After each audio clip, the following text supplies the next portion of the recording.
গন্ধ ছাড়া হাঁসের মাংস রান্নার গোপন টিপস সহ পারফেক্ট এবং সুস্বাদুভাবে কিভাবে দেশি হাঁস রান্না করব সেটাই একটু আপনাদের সাথে শেয়ার করব। এখানে আমি 3 কেজি হাঁসের মাংস নিয়েছি, আর এগুলো বাড়িতে লালন পালন করা হাঁস। এই হাঁসের মাংসে কিন্তু কোনো রকম ভেজাল নেই, একদম ফ্রেশ হাঁসের মাংস। তো আজকে আমি এই হাঁসের মাংস এমন একটা মশলা দিয়ে রান্না করব যাতে কোনো গন্ধ বাসনা একদমই থাকবে না। তো এখানে আমি মরিচ বাটা, আদা রসুন বাটা, তেজপাতা, ডালচিনি সব কিছু একসঙ্গে মিক্সড করে নিয়েছি। সাথে কিন্তু এখানে আমি গরম মশলাগুলো থেতলে নিয়েছি। তো এখন আমি হাঁসের মাংস রান্না করার জন্য কড়াইয়ে অফ ক্যামেরার পিছনে পেঁয়াজ দিয়েছি। আমি এখানে পেঁয়াজের পরিমাণ 1 পোয়া দিয়েছি, কারণ যেহেতু 3টা হাঁস রান্না করব আমাকে কিন্তু মিনিমাম এখানে 1 পোয়া পেঁয়াজ ব্যবহার করতে হবে। তো তার জন্য আমি এখানে 1 পোয়া পেঁয়াজ কিন্তু তেলের মধ্যে ভেজে নিচ্ছি। আর যখনই হাঁসের মাংস রান্না করবেন অবশ্যই কিন্তু পেঁয়াজটা ভেজে রান্না করবেন, এতে দেখবেন কালারটাও ঠিকঠাক থাকে আর খেতেও কিন্তু অনেক সুস্বাদু হয়।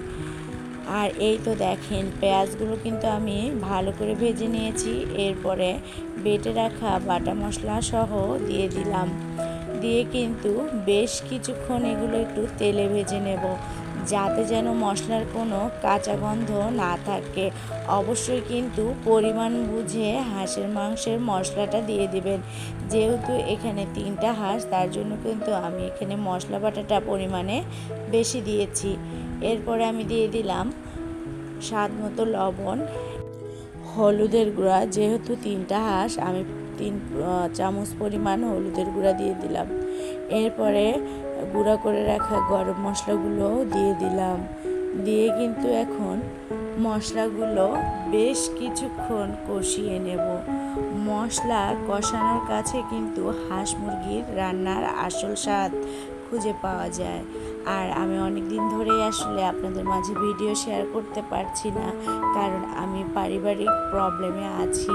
তো অবশ্যই একদিন সেটাও আপনাদের সাথে শেয়ার করব। তো আমি মশলাগুলো কষানোর জন্য এখানে পরিমাণে একটু পানি দিয়ে দিলাম। আর এই মশলাটা কিন্তু এই পানিতে খুব ভালো করে কষিয়ে নিলাম। আর দেখেন মশলার উপরে কিন্তু তেল ছেড়ে দিয়েছে। আর যতটা তেল ছেড়ে দিবে ঠিক ততটাই কিন্তু হাঁসের মাংসের কালার সুন্দর হবে। তো এখন আমি মশলাটা কষানোর পরে হাঁসের মাংসগুলো দিয়ে দিচ্ছি। আর বুঝতেই পারতেছেন বাড়িতে লালন পালন করা হাঁস, অনেকটা তেল আছে এই হাঁসে। আর এখানে আজকে আমি 3টা হাঁস রান্না করছি। আমার পরিবারের লোকজন হাঁসের মাংস অনেক পছন্দ করে, সাথে চালের আটার রুটি। তো এই জন্যই আমি আজকে 3টা হাঁস রান্না করে নিচ্ছি। তো এখন আমি কিন্তু এই মাংসগুলো বেশ কিছুক্ষণ কষিয়ে নেব। তো মাংস যত কষাবেন ততই কিন্তু নিচ থেকে তেল ছেড়ে দিবে। তো এই তো দেখেন মাংসের পরিমাণ কিন্তু আসলে বেশি হয়ে গেছে, 3 কেজি। তো যাই হোক, হাঁসের মাংস কে না পছন্দ করে বলেন তো? কম বেশি কিন্তু হাঁসের মাংস সবাই পছন্দ করে। আর বর্ষার দিনে কিন্তু হাঁসের মাংস রান্না করলে খিচুড়ির সাথে বেশ জমে যায়। আর এই তো আমি কিন্তু হাঁসের মাংসগুলো কষিয়ে নিচ্ছি।